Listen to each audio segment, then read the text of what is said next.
Olá, bem-vindos ao Innovation for the Future Game World Builder Interview.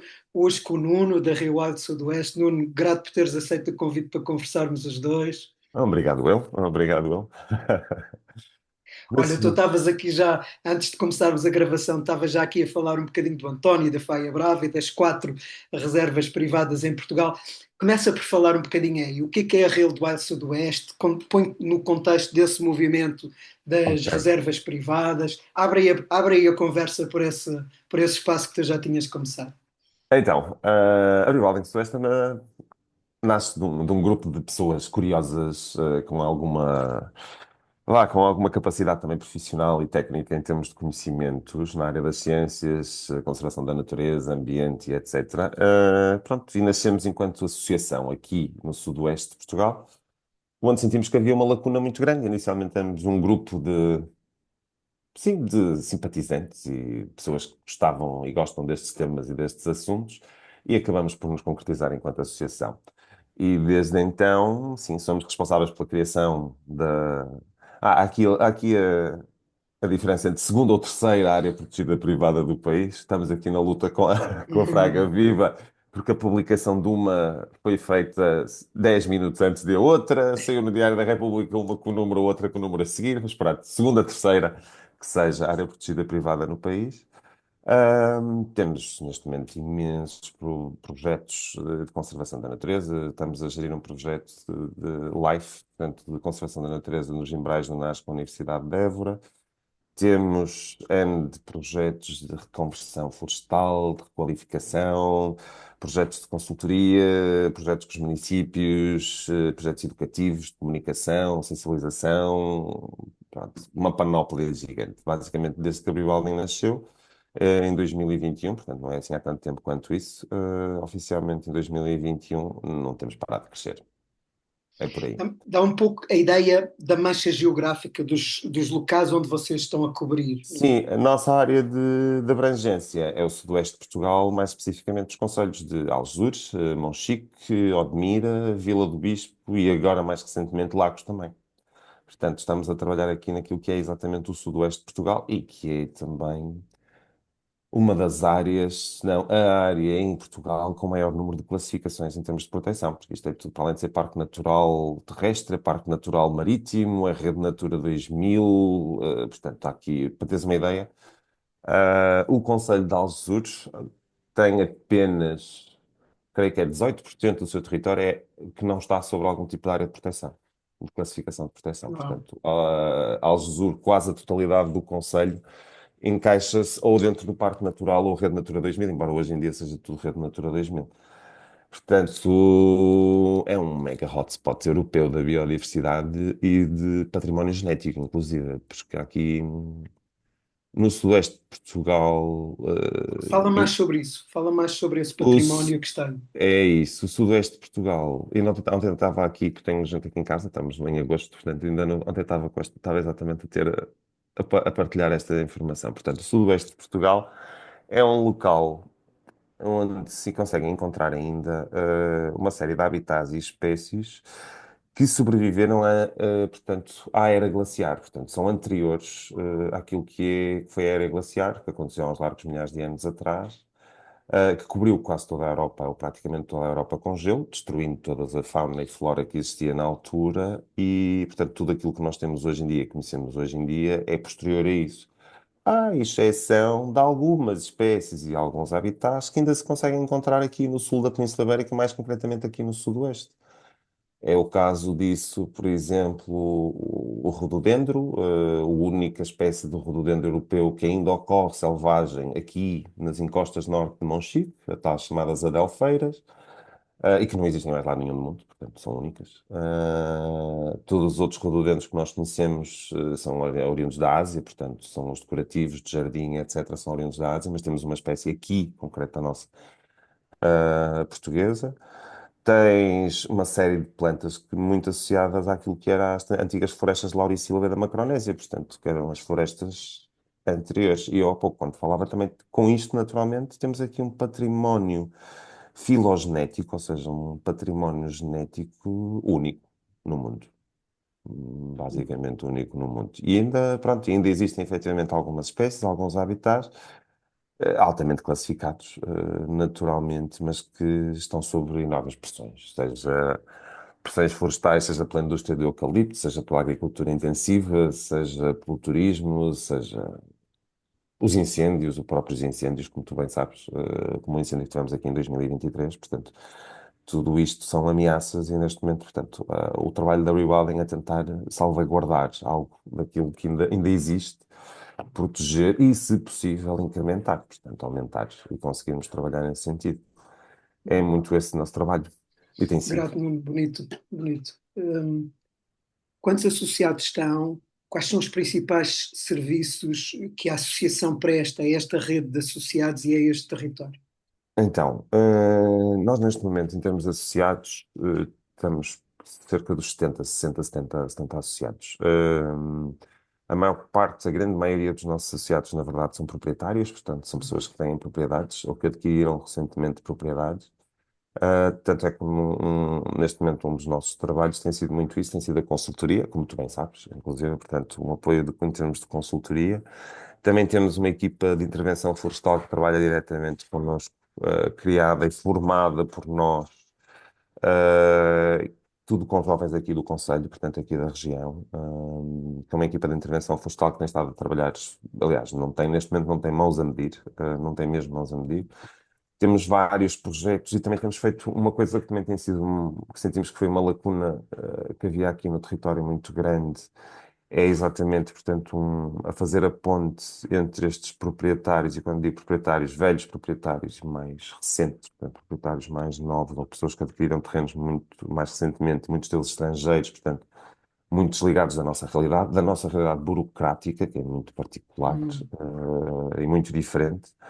E nós temos visto neste momento, temos também ocupado um nicho que se castiga, nem era no início, nem era muito esse o nosso objetivo, mas já vimos que também tem muito bons resultados, que é fazer a ponte, por exemplo, entre o ICNF e os proprietários, ou seja, de forma a conseguir encontrar soluções para ambas as partes, seja porque os proprietários querem construir um alojamento local, por exemplo, mas para isso precisam de autorizações e de fazer as coisas como devem, ou seja, garantindo que há redução de impactos, minimização de impactos, promoção de habitats e etc. Nós temos conseguido fazer esse trabalho intermédio, portanto, a ponte entre o ICNF e os proprietários.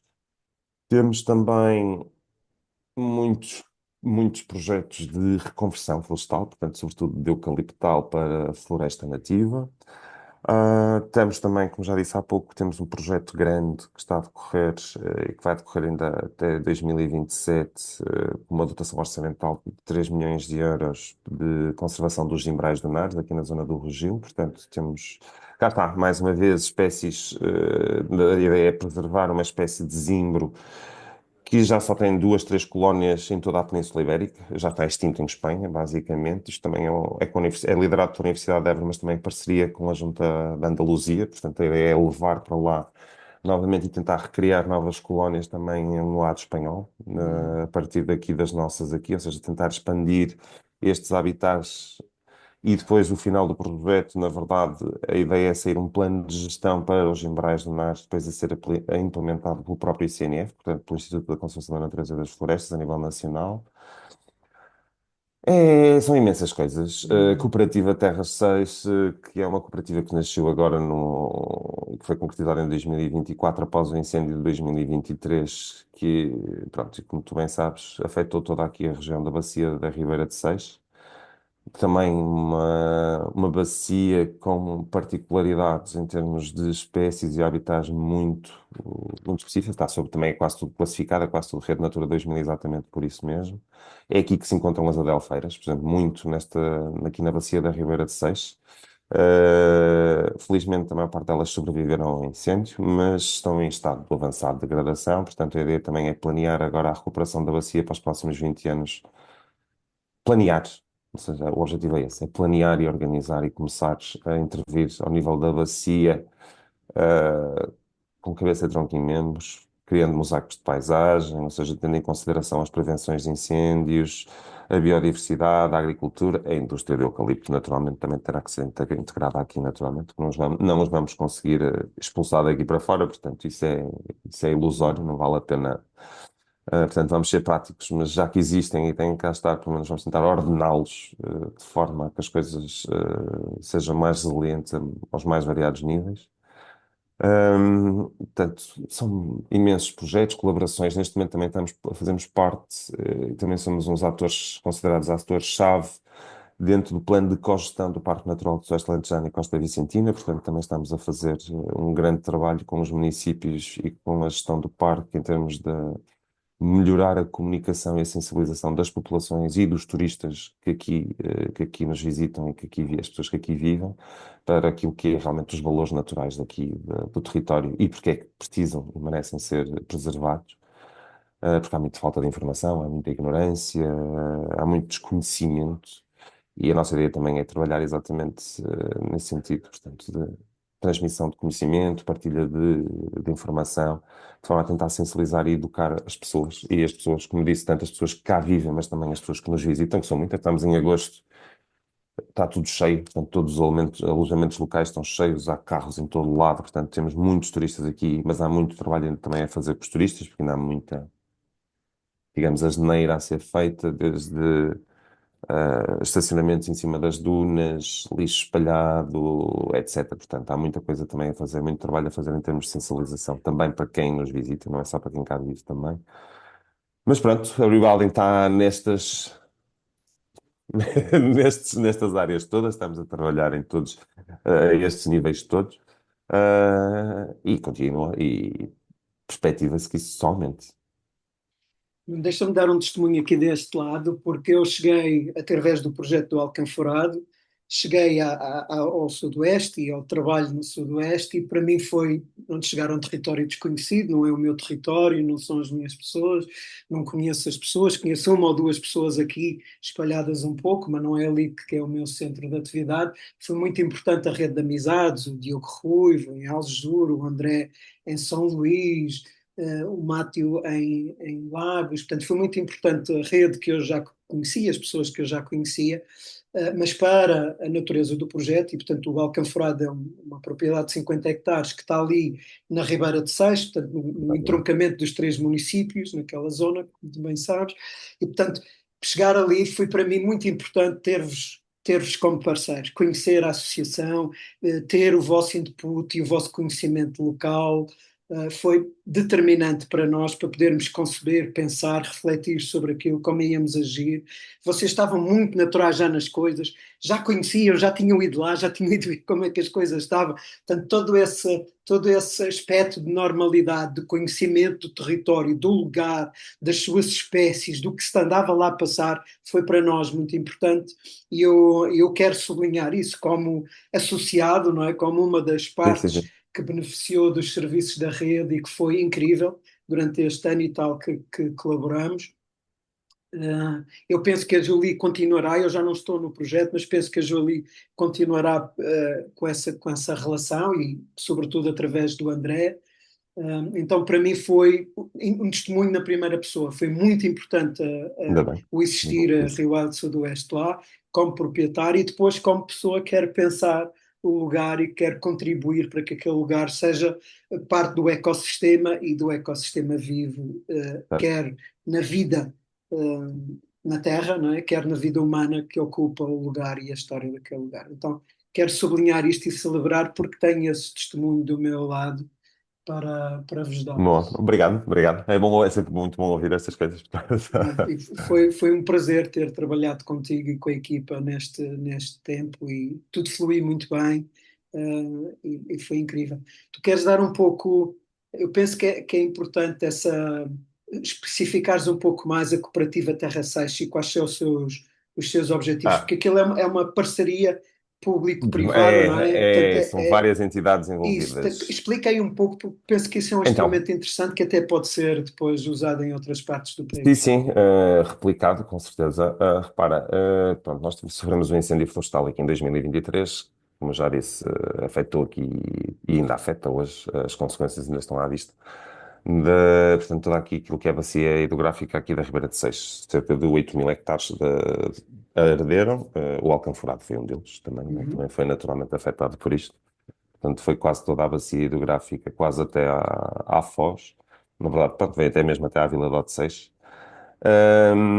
No seguimento, portanto, desse incêndio, claro, tivemos logo a visita dos secretários de Estado, dos ministros, e etc. Mas a verdade é que se juntou, portanto, nestas reuniões, uma série de entidades e operadores aqui da região, como nós, naturalmente, parte interessada, porque já tínhamos a fazer trabalho aqui na Ribeira de Seixo, nem que seja a nível do mapeamento, tínhamos associados, como vocês também, que tinham sido afetados por isso, não foram os únicos, como podes imaginar, há vários outros nossos associados que foram afetados também pelos incêndios.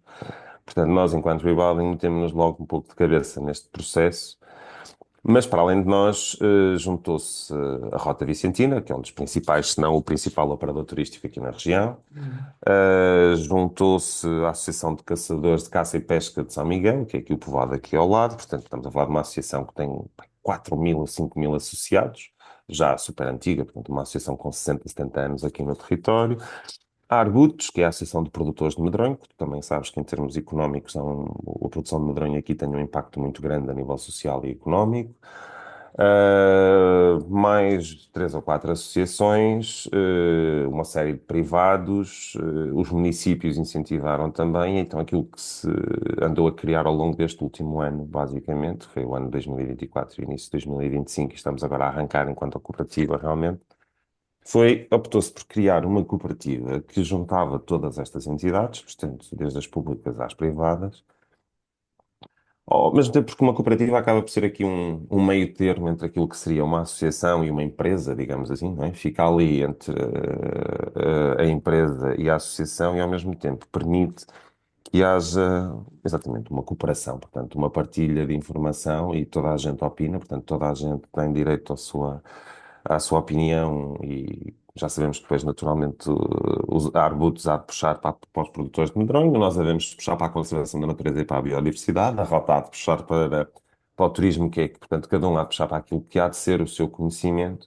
e a ideia é juntar todos estes operadores, todas estas entidades, e pô-las a cooperar, na forma que, a partir de agora, e agora com os novos fundos que já estão a abrir, felizmente, finalmente estão a abrir, portanto, conseguirmos ajudar e planear a recuperação da bacia hidrográfica nos próximos 20, 30 anos, ou seja, planear a bacia hidrográfica e a recuperação como deve ser, ou seja, com cabeça, tronco e membros, olhar para a bacia não pelas suas propriedades, mas em toda a sua proporção, tudo aquilo que alberga, qual é a potencialidade que tem e tentar organizar, primeiro, para terminar de uma vez por todas com os hectares ininterruptos, milhares e milhares de hectares ininterruptos de produção de eucalipto, que já nós sabemos que estão diretamente associados às causas do fogo e à expansão do fogo, portanto, o objetivo aqui é criar os tais mosaicos de paisagem, portanto, em que temos áreas para tudo, temos áreas para a produção de eucalipto, temos áreas para a proteção da biodiversidade e conservação, temos áreas para a agricultura, temos áreas para a pecuária, temos áreas para a produção de medronho, temos áreas para o turismo, portanto, organizar e ordenar a bacia hidrográfica neste sentido. Perceber quais são as áreas que devem ser prioritárias para a conservação, quais são as áreas que efetivamente podem ser utilizadas para a produção de eucalipto, as áreas que devem ser atribuídas à pecuária e por aí fora, e organizar e começar a planear a bacia na sua totalidade para um próximo futuro. E é claro que temos que falar, e estamos a falar, não podemos falar isto a curto prazo, tem que ser tudo a médio e longo prazo, naturalmente, não é? Estamos a falar de uma recuperação de uma bacia hidrográfica, estamos a falar de vegetação, estamos a falar de plantas, não é a nossa realidade temporal humana, né? Temos que pensar na realidade do território, daquilo que realmente nos envolve. Portanto, quando eu falo é por isso mesmo que eu digo sempre daqui para os próximos 20, 30 anos. Uhum. Eu gosto muito dessa ideia, porque, em primeiro lugar, é uma institucionalização dos multi-stakeholders, portanto, é uma realidade, eles existem, estão lá com interesses diferentes, institucionaliza-se, cria-se Exato, um instrumento legal para lidar com as tensões e com as diferentes perspectivas e trazer a inteligência que cada uma destas partes traz, exatamente. não é? E, portanto, acho isso brilhante. A segunda coisa que me parece muito relevante nisso é acaba-se com a história dos pequeninos. porque é uma dificuldade Exato, cada projeto, cada proprietário, cada associação ir fazer a sua candidatura, fazer a sua gestão de fundos, ter os seus recursos técnicos e afins, não. Com uma entidade deste tipo, nós conseguimos ter recursos técnicos para toda a gente, planear com visão estratégica, ir aos fundos e candidaturas e ter exato, estrutura para isso e depois conseguir aplicar e elevar capacidade técnica na execução, trazendo esse horizonte que a gente não está a falar de 3 anos ou de 4 anos, como é o ciclo dos fundos, não é? Mas estamos a falar de décadas da próxima geração, pelo menos, em cima da mesa. exatamente, Portanto, parece-me brilhante, não é? Essa é uma ideia que eu celebro, que a gente tem conversado ao longo destes tempos que nos conhecemos e que eu celebro mesmo porque me parece uma forma um, muito, muito significativa de começar a fazer intervenção em torno da biorregião, em torno daquilo que é a matriz territorial, daquilo que é a matriz exatamente. uh, geográfica, biológica, ecológica do local e do território e das suas populações, mas com sentido e a partir das pessoas que lá vivem e dos interesses que lá estão Exatamente. instalados. Portanto, acho brilhante isso e É, celebro repara, essa está a iniciativa. mexer, portanto, isto foi um ano e tal aqui de processo burocrático para a criação disto, porque não é, realmente não é fácil, portanto, foi a criação, mas neste momento estamos neste momento já com duas pessoas contratadas, portanto, já temos um técnico administrativo e um técnico florestal que estão a iniciar funções, vão iniciar funções agora em agosto, setembro. Portanto, a partir de agora do final do ano, a cooperativa vai começar a mexer, efetivamente. Vai começar a arrancar, os fundos também estão, portanto, coincidentemente também os fundos estão a cair agora, portanto, estão a abrir agora, as novas linhas de financiamento estão a abrir agora também. Portanto, os timings até estão a bater mais ou menos certos. Portanto, e agora pronto, é esperar que isto cresça também. Terá, claro, haverá sempre o apoio e o suporte de todas as entidades que estão por detrás disto. Os municípios têm que aqui também dar a louvar. Os municípios têm dado um grande apoio, nesse sentido. Também sentiram que isto pode ser uma boa solução e têm dado um apoio, e quando digo apoio em termos financeiros também. Portanto, para o arranque e para que isto consiga avançar.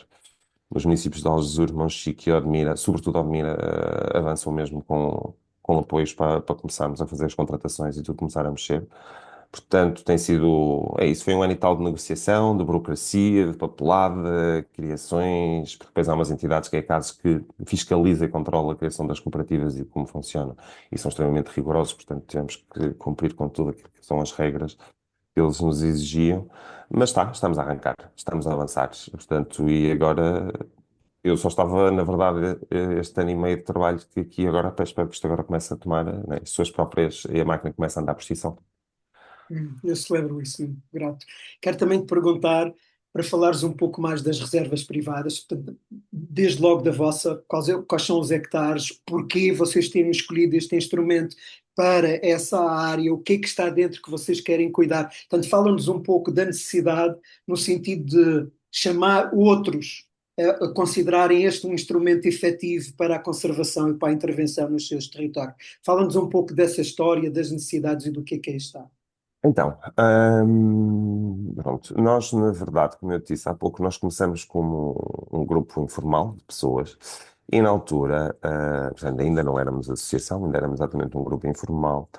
Uma das pessoas que está na nossa gene, portanto, que é o Raban Menzingen, é uma família alemã que se mudou para cá já há 30 anos, portanto, eles vivem e têm uma propriedade aqui já há 30 anos, vivem cá há muitos anos.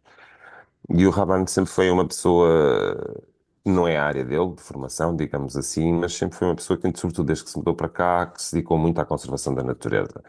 E na propriedade que é deles, portanto, eles têm cerca de 20 e tal hectares, perto de Algesures, em 97 houve um grande incêndio. E quase toda a totalidade da propriedade, ardeu. O Raban teve uma ideia inovadora na altura, portanto, isto repara, estamos a falar do final dos anos 90, já na altura uma ideia muito inovadora, e que foi, vou simplesmente tentar, mal ele sabia que já estava ele a fazer rewilding e a pensar em rewilding, ele permitiu e simplesmente controlou algumas espécies, sobretudo as espécies invasoras, exóticas e invasoras, e permitiu que uma boa parte da sua propriedade se desenvolvesse através dos processos naturais de sucessão ecológica, portanto, desenvolvimento natural. E a verdade é que depois, mais tarde, portanto, passados uns anos, já com aquilo que era o Grupo Floresta Autóctone de Algesures, que era o que precedeu a Rewilding Sudoeste, hum, nós começámos a perceber e a identificar efetivamente que ali na propriedade dele, nisto que tinha sido estes 20, 30 anos de recuperação pós-incêndio, encontrávamos uma série de espécies, nomeadamente, posso dar o exemplo do carvalho de Monchique, uma espécie de carvalho única, que só existe nesta região do mundo, portanto, exatamente chama-se carvalho de Monchique, exatamente por isso. Ahm, e este carvalho tem lá uma grande colónia. E para além disso, começamos a identificar outras espécies também de plantas, algumas protegidas e outras raras, ou seja, espécies realmente bastante raras. E nós já conhecíamos o caso da Faia Brava, como eu disse há pouco, a Faia Brava comemorou agora recentemente os 25 anos, portanto foi a primeira. Ou seja, existe na legislação portuguesa a possibilidade de um proprietário caso naturalmente existam as características necessárias para tal, de classificar a sua propriedade, isto pode ir de 1 hectare a 300, portanto não há limites em termos de área, desde que sejam identificadas aqueles valores naturais que se pretendem preservar, o proprietário pode efetivamente conseguir uma atribuição de área protegida privada, ou seja, passa a fazer parte da lista nacional de áreas protegidas privadas, ou seja, como todos os outros parques naturais, as reservas, portanto, passa a fazer parte da lista nacional de áreas protegidas. Isto, o processo é um processo relativamente complexo, tem de ser aprovado pelo ICNF. O ICNF depois submete isto ao Parlamento, portanto, à Assembleia, e é publicado em Diário da República a criação da área protegida privada. A partir do momento em que é publicada, a área protegida privada está concretizada e passa a integrar a Rede Nacional de Áreas Protegidas Privadas. Depois, normalmente, há uma entidade responsável pela gestão desta área protegida privada. Uh, Nós aqui, no nosso caso, ficamos nós, enquanto Vivaldim Sudoeste, naturalmente, porque também fomos parte integrante da criação da área. Pronto, e estamos nós neste momento, desde então, como os gestores desta área protegida privada. Temos feito desde ações de manutenção, aumentado aos trilhos, temos criado agora as novas infografias, mapear, temos ido também, claro, naturalmente, sempre muitos estudos e trabalhamos com várias universidades e centros de investigação, ou seja, fazemos também N de ações com regularidade de investigação, mapeamento e temos continuado a encontrar novas espécies e muitas delas raras. No caso de uma que é a Snetchylopetzi, por exemplo, é uma espécie, uma planta extremamente rara, e que encontra lá um dos seus habitats na área protegida privada de Altas Amoreiras. A área protegida privada de Altas Amoreiras tem quase 9 hectares, são 9 hectares de floresta sobreiral carvalhal, ou seja, dominada por carvalhos. Temos variedíssimas espécies e variedades de carvalhos ali representadas. O sudoeste de Portugal, como eu já lhe disse, para além do clima, a geografia tem características muito únicas e muito específicas que permitem efetivamente a ocorrência de certas espécies. E para teres uma ideia, ah, tu aqui, na nossa região, aqui no Sudoeste, uma floresta consegue atingir o estado clímax em cerca de 30 anos, o que, por exemplo, no resto do país pode normalmente demorar até aos 50 anos. Hum, Portanto, o facto de nós, por exemplo, o verão é um bom exemplo disso, temos temperaturas elevadas, ou seja, haver sempre uma temperatura relativamente quente, mas ao mesmo tempo temos sempre as umidades que provêm do Atlântico, pelo facto de estarmos na pontinha mesmo aqui, né? E que vem constantemente, ou seja, há uma constante umidade, embora haja calor e luminosidade, o que cria condições espetaculares para as plantas naturalmente se desenvolverem, e com as plantas depois vem tudo o resto, né? Portanto, com as plantas, com a flora, a seguir vem toda a fauna que vem associada, toda a micologia associada, portanto, vem tudo associado, visto que as plantas são a base, e a partir daqui, realmente, na nossa área protegida privada, nós temos ali um grande exemplo daquilo que será uma floresta clímax, portanto, uma floresta no seu máximo estado de desenvolvimento, e em termos de biodiversidade, só na área protegida privada, encontramos, por exemplo, seis espécies diferentes de plantas trepadeiras, todas autóctones e nativas. Portanto, e elas vivem todas lá, como muitas outras espécies. Aquilo, neste momento, é um grande oásis aqui na região. O porquê das áreas protegidas privadas? Mais recentemente, e como eu já disse, nós neste momento somos quatro, portanto, a primeira área protegida privada em Portugal foi a Faia Brava, a seguir nasce a Val das Amoreiras e a Fraga Viva. a reserva do Batráquio e, por último, nasceu mais recentemente, o ano passado, a Herdade do Freixo do Meio. Portanto, a Herdade do Freixo do Meio também é um montado e também tem uma zona de Carvalhal.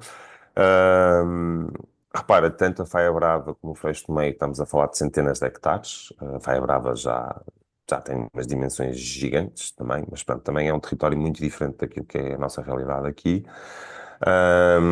E ainda por cima já está associada à Faia Brava, já está também a ser associada, portanto, à reserva do Coa, porque está ali muito próximo, portanto, há ali também toda uma ligação entre estas diferentes entidades que gerem estes dois locais. Que depois também já cruza ali quase, está entre Faia Brava, está entre o Douro Internacional e o Tejo Internacional, porque depois eles também têm as questões dos abutres, né? E há toda aquela questão das várias colónias de abutres que existem lá.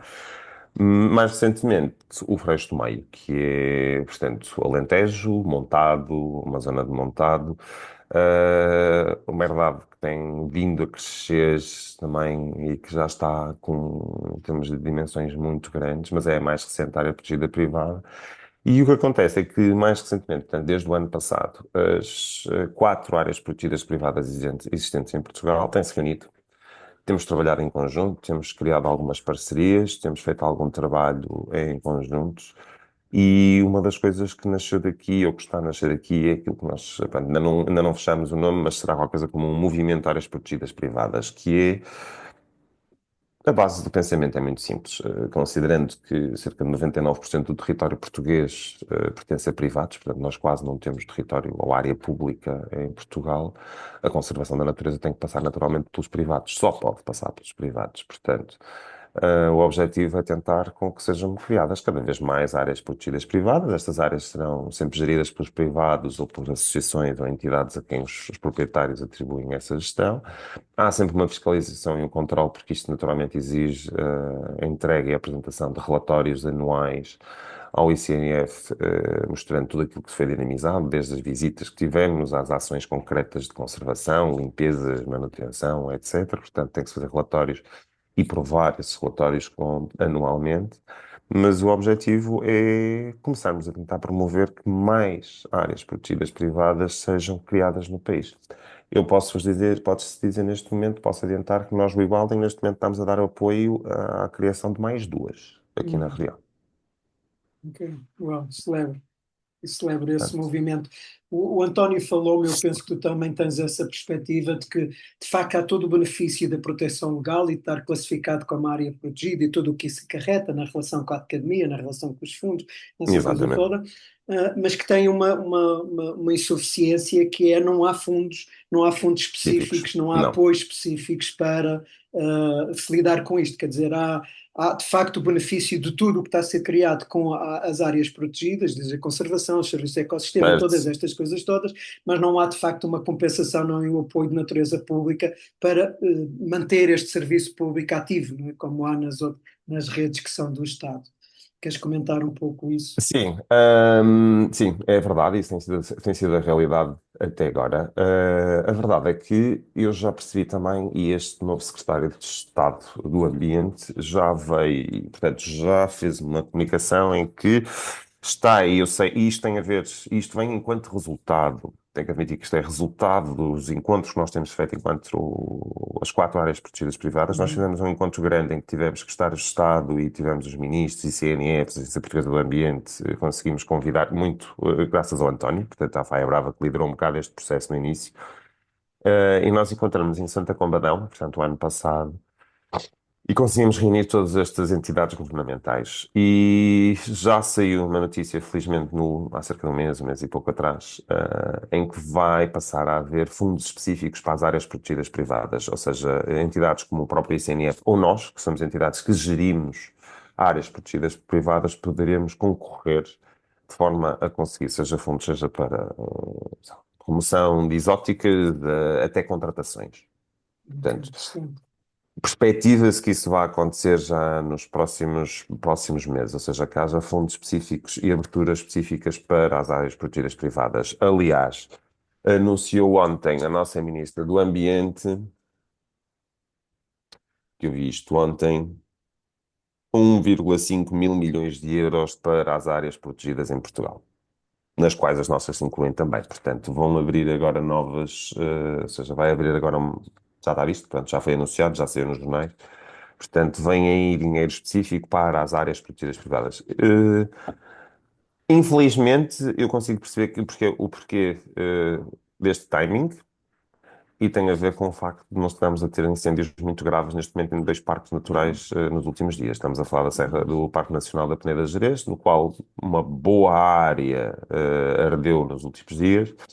Mais recentemente, então, ontem e ontem, o Parque Natural do Alvão, que também está a arder, portanto, em Vila Real de Trás-os-Montes. Portanto, o timing tem a ver um pouco com isto. Eu acredito que isto são mesmo questões políticas, portanto, está mesmo diretamente relacionado com isso, porque acho que a Ministra do Ambiente lançou isto ontem.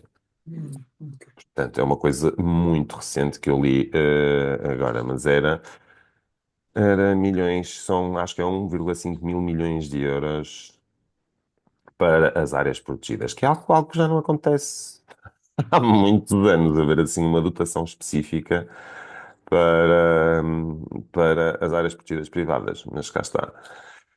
Portugal investe no ambiente, é isso, vamos ter, o Ministério do Ambiente tem 1,5 milhões de euros para reforçar a gestão das áreas protegidas. Isto saiu há 3 dias atrás, portanto é uma coisa recente. É mesmo muito recente. E vem neste âmbito. Vem Eu neste âmbito. lamento que seja a reboque de uma catástrofe, É, não é? Que é. não seja com caráter preventivo e de planeamento e design do território, mas a saúde, o facto de estar a existir e a gente poder começar a fazer o que tem que fazer em conjunto. Estás a ver isto, repara, isto vai ser publicado no Fundo Ambiental. Estes concursos visam apoiar de forma direta e exclusiva a contratação de técnicos qualificados e prestar apoio permanente às comissões de cogestão e de gestão das áreas protegidas em Portugal continental. Portanto, é exatamente neste âmbito. Excelente. Mas pronto, Nuno, é isso. É pena que venha a reboque disto, mas é a realidade. exatamente, exatamente. Fala-nos um pouco do Rewild, do que é este conceito e do movimento que está a nascer um pouco por todo o lado, que em Sim, Portugal vocês é uma representam coisa. bem. É, Fala-nos um sim. pouco disso. Pronto, o rewilding, e passo a expressão, porque isto é uma expressão, não temos não existe uma tradução direta para português, o mais próximo seria a renaturalização, mas a renaturalização não envolve, tanto isso, porque a renaturalização é um processo, implica a partir de um processo quase humano, ou seja, a intervenção humana, quando falamos em renaturalização. Seria mais próximo daquilo que são os processos de sucessão ecológica, mas ao mesmo tempo também não, porque o conceito de rewilding implica alguma, pouca, mas alguma intervenção humana, nem que seja a nível do controle, da gestão, seja as espécies invasoras, por exemplo, mas implica alguma ação humana e algum controle. A chamada renaturalização é algo que normalmente nós fazemos quase por intervenção apenas humana. A sucessão ecológica é uma que não tem intervenção, portanto, o rewilding fica aqui exatamente no meio disto. E o que é isto? É efetivamente permitir à natureza que desenvolva os seus próprios processos, portanto, as suas próprias dinâmicas e os seus próprios sistemas de recuperação, de regeneração, de sucessão ecológica, portanto, todos esses, mas simultaneamente havendo um acompanhamento e uma monitorização do processo. Ou seja, há aqui o ser humano dá um passo atrás, digamos assim, ou as pessoas dão um passo atrás, a natureza por si só assume o papel da recuperação e da regeneração, aquilo que nós chamamos, cá está, isto implica, e repara, neste momento, até as próprias legislações já estão a ser adaptadas a estes conceitos de regeneração natural, sucessão e etc. Porque até muito recentemente os próprios fundos não permitiam e não havia fundos específicos para isto. Ou seja, tu tinhas que fazer ou reforestação, portanto, tinhas que plantar obrigatoriamente, ou tinhas que limpar, portanto, mas tinha que haver apenas intervenção. E felizmente hoje em dia desde os últimos 4 5 anos, os novos fundos já englobam isto, ou seja, já podemos simplesmente permitir que a natureza desenvolva estes processos. Com, claro, algum controle, um foco muito grande nas espécies exóticas e invasoras, no sentido de controle e eliminação, porque isto afeta naturalmente todo o processo de sucessão ecológica e tem um impacto direto nas espécies cá está, que depois se sobrepõem e que substituem umas às outras.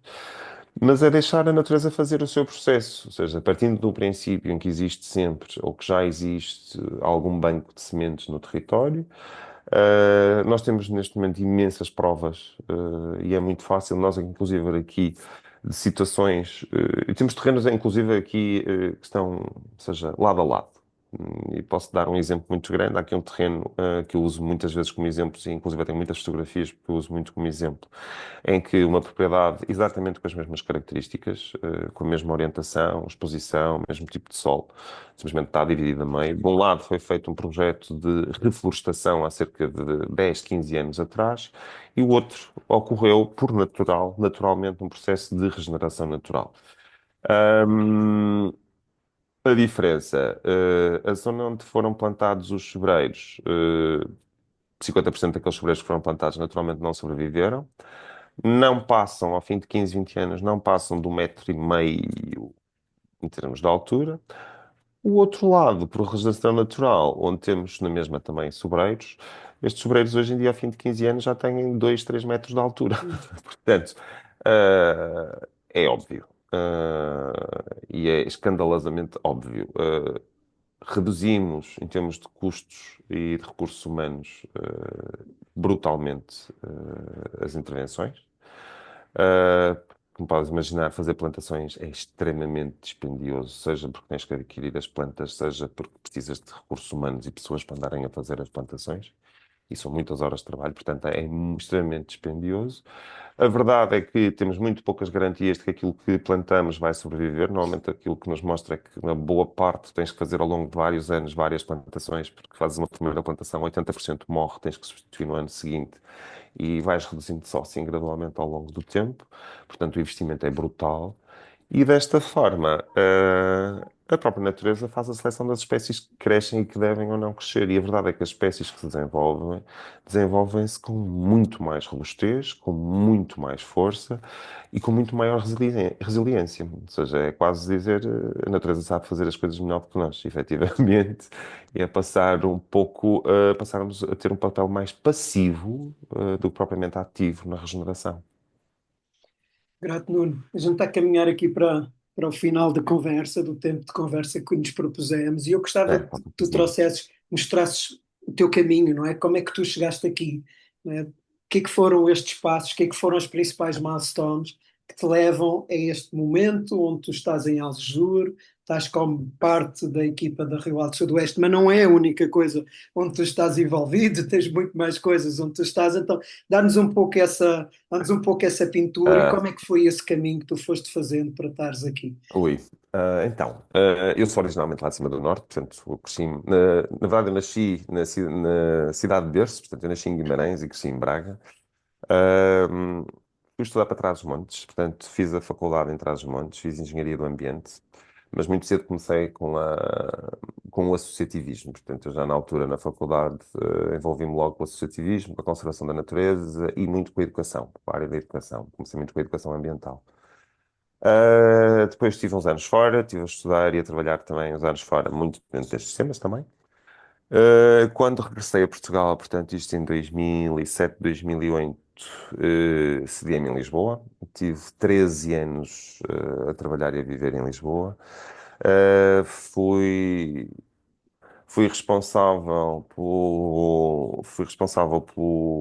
no Serviço Educativo do Jardim Botânico de Lisboa, portanto, trabalhei logo sempre muito com plantas, muita conservação da natureza. Já na altura, quando estava na faculdade também, fui uma das pessoas responsáveis também pela criação de duas associações, uma delas ainda hoje trabalha, aliás, duas delas ainda hoje trabalham e operam muito bem no território nacional. Uma delas é a Aldeia, que tem a seu cargo três, se não estou em erro, centros de recuperação de animais selvagens no país, na Serra da Estrela, aqui a Rio Formosa também. A APGA, que era a Associação de Proteção do Gado Asinino de Trás-os-Montes, na zona de Miranda do Douro, também, que ainda hoje opera e que também está a trabalhar muito bem, com inúmeros projetos. A Palombar também, que é uma associação que também com grande impacto no território, ainda hoje também, sobretudo na zona da Beira e de Trás-os-Montes. Pronto, e depois quando iniciei em Lisboa, como te disse, estive no Jardim Botânico, sempre muito à volta da flora, serviço educativo, portanto, educação, criação de atividades educativas. Mais tarde, depois também fui responsável pelo serviço educativo do Jardim Botânico da Casa da Cerca em Almada. Estive depois, durante uns anos, também como coordenador educativo no Ciência Viva, portanto, no Pavilhão do Conhecimento em Lisboa. Portanto, trabalhei e trabalhava com escolas, formação a professores, fiquei especializado em áreas, em metodologias ativas de ensino, ensino outdoors. Fiz várias formações acreditadas a nível da Comissão Europeia nesse sentido. Sou formador de professores desde 2012, portanto, e entretanto, estava no pavilhão, surgiu uma oportunidade de adquirir um terreno, uma propriedade aqui, nesta zona e decidi mudar totalmente toda a minha vida e iniciar o meu próprio projeto. E então vim para cá, o qual ainda hoje está a crescer, portanto é um projeto educativo, trabalho com cerca de entre 60 a 100 famílias por ano, mais ou menos. Sou também parte, em conjunto com a minha colega Vera, responsáveis pela primeira pós-graduação em ensino outdoor em Portugal, isto no Instituto Superior de Educação em Lisboa, portanto sou professor também no Instituto Superior de Educação em Lisboa. Portanto, sou professor de professores e educadores também. Muito cá está nas metodologias ativas de ensino, mais experimentais, no ensino outdoor, fora da sala de aula. E ao mesmo tempo, pronto, como tu sabes, eu nunca larguei a conservação da natureza, já deves ter percebido, pronto, envolvi-me também naturalmente aqui com o grupo e acabamos por criar o Rewilding Sudoeste. Portanto, na verdade, estou agora a assumir desde maio o meu segundo mandato enquanto presidente da direção da Rewilding Sudoeste. Mas pronto, é isso. Iniciam-se mais 4 anos agora de atividades e de trabalhos para os próximos 4 anos. Mas estamos. Sou uma pessoa que não consigo estar quieto. Hum. Portanto, não consigo estar quieto. Gosto e sempre gostei de ser uma pessoa ativa, de fazer várias coisas e como também me aborreço muito rapidamente, nunca conseguiria estar apenas numa área ou numa temática, tenho sempre que fazer várias coisas diferentes, de forma a satisfazer as minhas diferentes necessidades também, digamos Uhum. assim. Depois vou-te pedir os links para pôr aqui na gravação, quer da tua pós-graduação, Sim, quer do projeto em Aljur da escola, e gostava que tu falasses um pouco mais disso, porque é uma escola também com algumas características especiais, portanto, qual é o nome, o sim. que é que vocês estão a fazer lá, porque é uma escola muito ligada à natureza, eu sei que é uma Ah, das escolas, ainda não tive o prazer de visitá-la, mas sei que é uma das escolas ali alternativas da região, fala-nos um É, pouco disso. sim. Então, eu quando mudei para cá e, como te disse, adquiri esta propriedade ali no Redil, mal eu sabia que iria ter, queria encontrar ali as ferramentas todas que encontrei. A propriedade tem uma grande vantagem, que ela é uma propriedade muito longa. Portanto, ela inicia-se mesmo no povoado do Rogil, portanto, tem uma área urbana, digamos assim, e estende-se até à Praia de Val dos Homens, praticamente, onde tem uma parte de floresta de zimbral, inclusive. Ou seja, por uma coincidência de todo também, esta, nem eu sabia na altura, estas espécies de zimbro também se encontram lá na minha própria propriedade, portanto, uma parte da minha propriedade também faz parte deste projeto de zimbral. Foi uma coincidência das coincidências. Mas sim, portanto, a Quinta da Corema nasce, quando eu vim para cá, nasce quase como uma resposta, porque comecei a ser requisitado logo desde o início em termos de poder dar apoio a uma série de famílias, em termos educativos, e juntei-me a uma colega minha que tem outro projeto que é a Lutra, e criamos o projeto Lutra na Quinta, que basicamente é um projeto que já decorre há 7 anos. Portanto, nós trabalhamos muito com miúdos e tem vindo a crescer cada ano mais, portanto, cada vez mais jovens, cada vez mais crianças, cada vez mais famílias.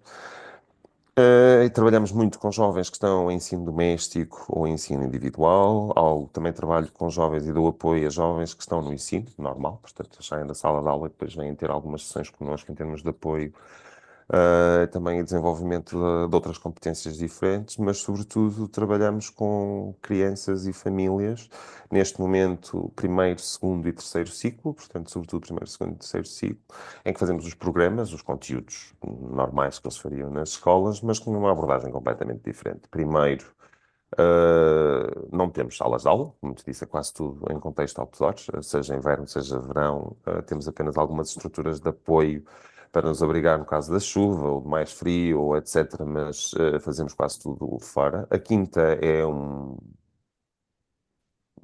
sala de aula brutal, brutal a todos os níveis. Porque tem, desde, como eu te disse, tem desde a área urbana, tem parte agrícola, temos o canal de rega, inclusive, passa lá também, o que também traz uma série de coisas muito interessantes para ali. Temos toda a questão da floresta também associada, todos os sistemas dunares ali próximos, portanto, toda a vizinhança e envolvência é riquíssima em termos de recursos e ferramentas educativas. Portanto, exploramos tudo isto. Na própria vila da aldeia do Rogil também tem ali uma série, como sei lá, os lar de idosos, Santa Casa da Misericórdia, portanto, há ali uma série de ferramentas que estão ao nosso dispor e com as quais nós utilizamos com muita regularidade. Portanto, tudo aquilo que nós fazemos passa, sobretudo, a título muito prático. Portanto, todas as atividades, tudo aquilo que nós fazemos tem uma grande componente experimental, prática, hands-on. Ou seja, nós damos e favorecemos a prática sobre a teórica. Na nossa perspectiva, a teórica vem associada à prática, nunca dissociada.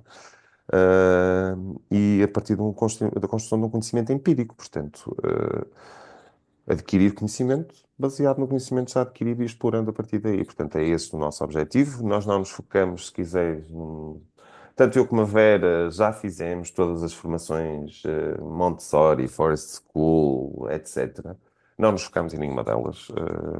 Aliás, eu até tenho alguma resistência a estes chavões, porque para mim, quando estamos a falar de educação, e estamos a falar de educação com foco nos jovens, ou seja, no aluno, todas estas ferramentas são válidas, dependendo da situação e do jovem que temos e do contexto em que estamos. Portanto, para mim, as ferramentas pedagógicas que existem, os vários métodos que existem, devem ser todos utilizados consoante a realidade das situações, dos conteúdos, dos jovens em que nós temos. Portanto, acho extremamente redutor estar a dizer que sigo uma pedagogia Forest School ou uma pedagogia Montessori. Acho isto extremamente redutor.